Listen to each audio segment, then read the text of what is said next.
Alright guys, lubang yang ke-11. Lubang yang ke-11 di Tuan Kunai ni, iaitu par 4 indeks 6 341 meter guys. 341.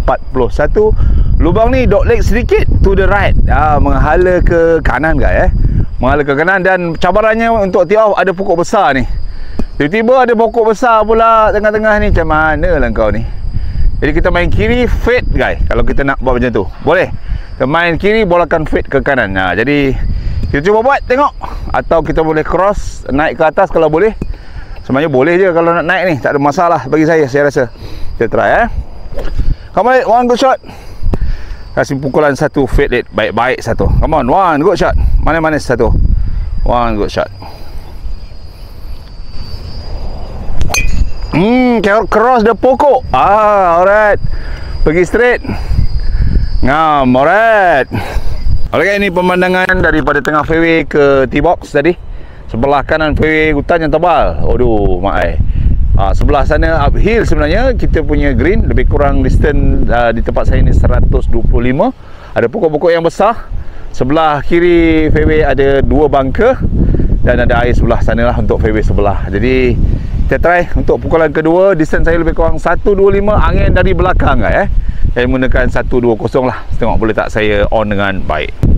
Alright guys, saya pukul untuk distance 120 menggunakan pitching. Angin menolak dari kanan ke kiri belakang. Saya harap dapat hantar bola ni dengan baik ke tengah green guys. Kemudian one good shot. Manis satu. One good shot baby. One good shot. Come on, sit baby, sit. Yeah, nampaknya on tu. Yeah, alright.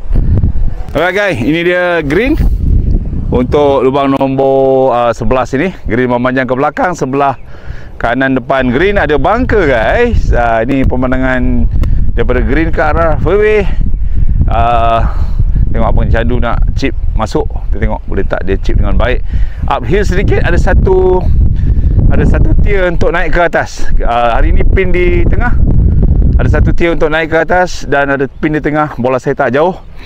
Letak saya berdiri lebih kurang 4 kaki atau 3 kaki guys, untuk teruskan masuk. Berdiri untuk anda, kita cuba. Alright guys, cubaan saya untuk berdiri yang pertama.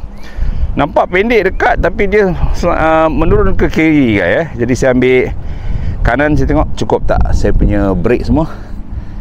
Dia menurun. Saya pun bukan biasa main sini guys, tak tahulah dia punya timing dia macam mana. Saya try dulu, tengok boleh tak saya dapatkan birdie pertama untuk anda guys. Yes, saya rasa tak banyak sangat. Kanan paling maksimum pun 1 bola. Complete one good putt. Manis satu. One good putt baby. Yes, one good putt. Yes lah. Nasib baiklah, sempat dia jatuh.